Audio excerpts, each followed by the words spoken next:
And welcome back. China accusing the U.S. of hyping up the Navy drone controversy. This after President-elect Donald Trump called it an unprecedented act in that misspelled tweet, so he misspelled that there.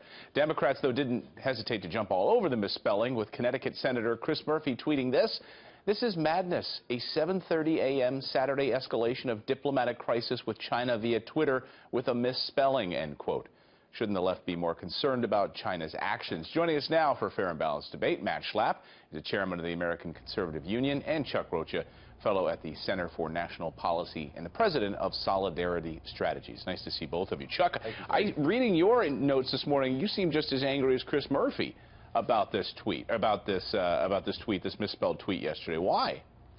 Well, I think I'm more upset about the use of the president-elect and his Twitter account. I could care less about him misspelling a word, but I think that there's diplomatic things going on there that are much bigger than I will ever understand. And I'm like, at a time when everybody's watching, it's like when my papa bought me my first shotgun. He's like, now be careful, this is not a BB gun. You can now kill somebody. I'm just saying, a little more caution. I know he's bang, bang, bang. I know that's why he got elected, but now it's real time. Now he's going to be the president. That was my only concern with this whole thing. So, Matt, we got to watch out because the president-elect could get us all killed with his Twitter account.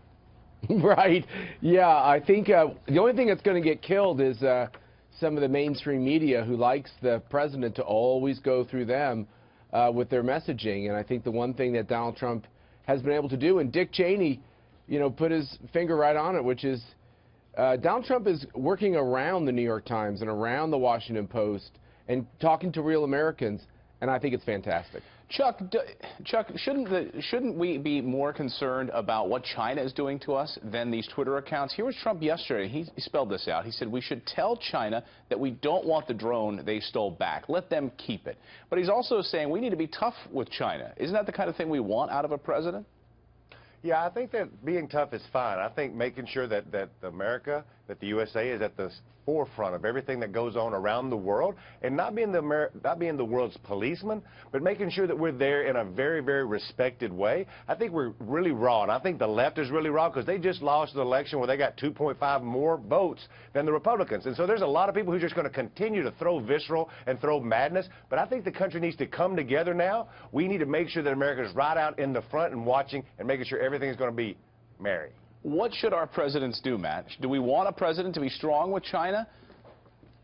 Yeah, absolutely. And I actually think this is a unifier for the country. This is an early test for President-elect Trump. He's not yet taken the oath of office, obviously. But this problem is going to linger into the beginning part of his presidency. President Bush had a similar type of challenge. And the dictators all over the world and the authoritarians and the communist leaders will watch how he handles this. And I think as he projects strength, it's a lesson to everybody around the globe that the Obama era truly is coming to an end, and America will stand up for its interests, and it's about time. I better watch out for my misspellings. I know, Chuck, you'll be all over it. Not me. Yeah. Good to see both of you this morning. Merry Christmas, Matt. Chuck, Merry great Christmas. To see you this morning. All right, coming up here.